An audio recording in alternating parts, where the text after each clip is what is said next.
Voici le bureau de Wilfred Ouané, une parcelle de terrain à Ouada qu'il a aménagé avec des matériaux récupérés ça et là. L'imaginaire créatif est la base de ce métier. Sur le terrain ou dans les bureaux, le paysagiste peut exercer une activité plus variée qu'on le pense. Souvent confondu au jardinier, celui-ci se sert de machines ou d'outils pour façonner les paysages. Comme bon nombre de métiers verts, son travail dépend des saisons et du rythme de la nature. Là, me plaît juste parce que c'est juste une passion. Je ne le fais pas pour avoir de l'argent à la base. Je l'ai d'abord fait juste parce que j'aime vraiment l'art et ça me met vraiment en connexion avec la nature. Et je fais dans la sculpture, dans la céramique, dans la peinture, dans l'accessoire de mode, avec des choses que je dois encore créer mais je ne sais pas encore. Parce que là, n'a aucune limite. Lorsque tu te donnes une limite, là, ça va avoir une limite. Mais à ce qui me concerne, je n'ai aucune limite. Donc, je apprends encore tous les jours. Exerçant depuis longtemps, les contraintes familiales et bien plus son essor dans la société l'y ont conduit. Ce qui m'a vraiment motivé, c'était vraiment d'abord à la base, c'était la galère. En fait, d'abord à la base, d'abord la galère pour avoir moins quelque chose que je peux manger moins par jour. Mais je me suis rendu compte qu'en long terme, ce n'est pas comme vraiment je pensais. Et si il faut réussir dans l'art, d'abord, tu dois l'accepter comme ça, avec ses difficultés et avec ses avantages. Ce n'est toujours pas évident de se lancer dans une telle activité peu ou méconnue des populations. D'abord, fabriquer les pots, l'inspiration m'a venue quand il y avait vraiment les réchauffements climatiques et qu'on avait demandé à chaque habitant du monde de pouvoir planter au moins un arbre. Je me suis rendu compte qu'il y a les gens qui sont en location, il y a les gens qui n'ont même pas 1 mètre carré. Comment ils vont faire avant de planter un arbre? Je me suis dit que si je fabrique dans les pots de fleurs, ça peut au moins permettre aux gens de au moins lutter contre le réchauffement climatique à leur façon. Peut-être mettre une fleur, mettre peut-être une tisane, un truc, mais ça va aussi participer. Donc c'est par là que l'inspiration m'est venue vraiment. Donc je me suis lancé à fabriquer les vases. Dans ce secteur au Cameroun, chacun peut se déclarer paysagiste sans formation particulière. Tout réside dans le génie créateur de tout un chacun, maîtrisant la plomberie, la menuiserie, la sculpture, la maçonnerie et la peinture.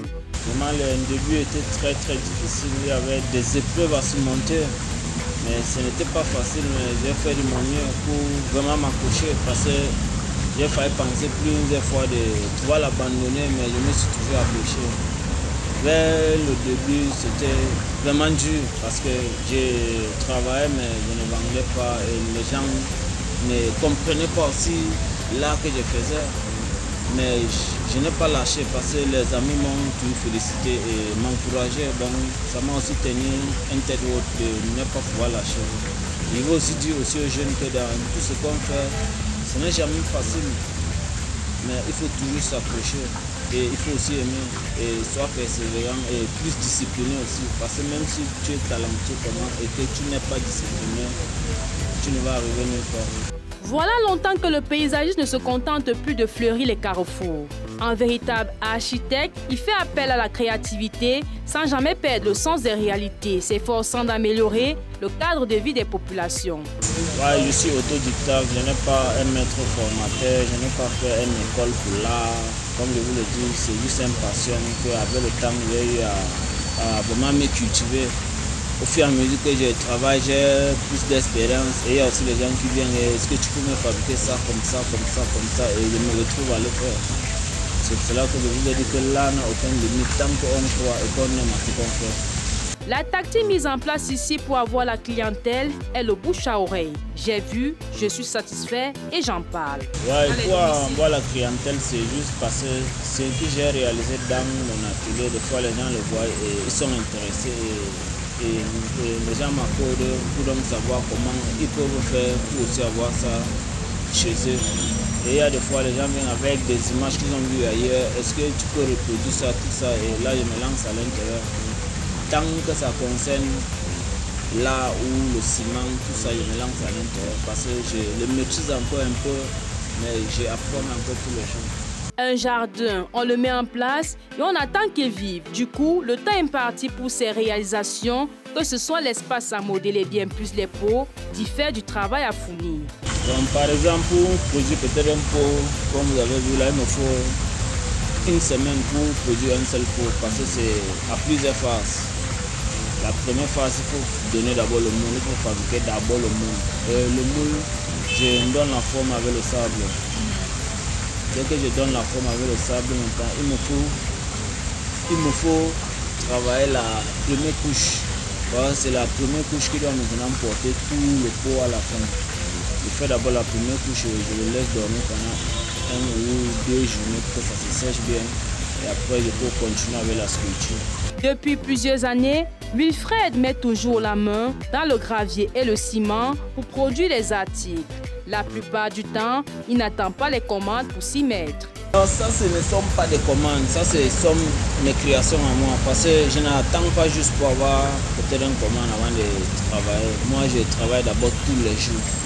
Et je n'attends pas que les commandes avant de pouvoir réaliser. Sinon, je ne peux pas créer. Tant seulement les commandes, moi, en tant qu'un artiste, ça va me ralentir dans ma façon de penser. Parce que quand je pense à réaliser un œuvre, il faut mettre ça en place une fois. Sinon, je vais perdre le flair de ça. Donc, c'est ça qui fait que je n'attends pas toujours les commandes. Et il y a aussi un deuxième truc. Un artiste qui attend seulement les commandes avant de travailler, c'est pas un artiste. Parce que je crée aussi, je développe aussi. Et ça me permet de vraiment approfondir mon art fonctionnel. Cet originaire du sud-ouest utilise divers matériaux, qu'il s'agisse des plantes, des fleurs, mais aussi du gravier, de la terre ou du bois. Le ciment et le sable fin sont ses produits de prédilection. Les matériels sont très simples, c'est pas vraiment grand chose. Mais ce qui est vraiment très important, c'est le temps avec la passion, avec tout ce qui va avec pour réaliser quand même un peu. À la base, il faut le sable, il faut le ciment, avec certains petits produits. Ce n'est que tout ça. Et le moule, oui, c'est derrière le sable, parce que tout ça, c'est le sable et le ciment, il n'y a que ça. Avec mes matériels de travail comme les cuillères, les fourchettes, avec la truelle et le cyclalatex. C'est un petit produit encore qu'il faut mélanger à l'intérieur pour que ça soit plus solide et plus résistant à l'eau. C'est en fonction des plans et bien sûr du devis qu'il fixe les prix. Ça varie aussi en fonction de l'espace et des dimensions et de ce que la personne s'intéresse. C'est à base de ça que je peux faire donc un devis et je peux donc déposer à la personne. Si il est donc intéressé, là on peut travailler. Ça varie si vous voulez aménager un espace de 1 mètre carré, peut-être avec les fresques et peut-être un petit jardin. Avec les tableaux. Avec les tableaux aussi. Un petit espace de 1 mètre carré avec les tableaux. Par exemple? Donc, par exemple, ça peut environner dans les 150 ou 200 000 en fonction de ce que la personne veut. Les contraintes liées à cette activité sont de plusieurs ordres. Les difficultés sont énormes parce que l'art n'est pas comme de la bouffe que les gens sont obligés à manger tous les jours. Ça se vend mais rarement, c'est ça le véritable problème. Tu peux faire 1 mois sans vendre un œuf. Des fois, je fais même 2 mois. Mais ça ne m'empêche pas de continuer à travailler parce que je garde toujours la tête haute. Il y a certaines difficultés quand même tous les jours. La vie d'abord elle-même n'est pas facile, mais je fais l'effort de m'accrocher quand même. C'est là que je vous ai dit que c'est juste une passion et j'aime vraiment l'art. Si je regardais tout ça, c'est que je devais déjà abandonner ce que je fais. C'est juste parce que j'aime l'art. Bon, je ne compte pas, je ne regarde pas tout ça, combien je gagne, tout ça. Parce que pour l'instant, vraiment, l'art ne nourrit pas vraiment ça, énorme comme vraiment ça se doit. Amoureux de tout ce qui a trait à l'art, Wilfred Ouané ne s'arrête pas là. Comme tout artiste, il crée différents articles pour toutes les tranches d'âge.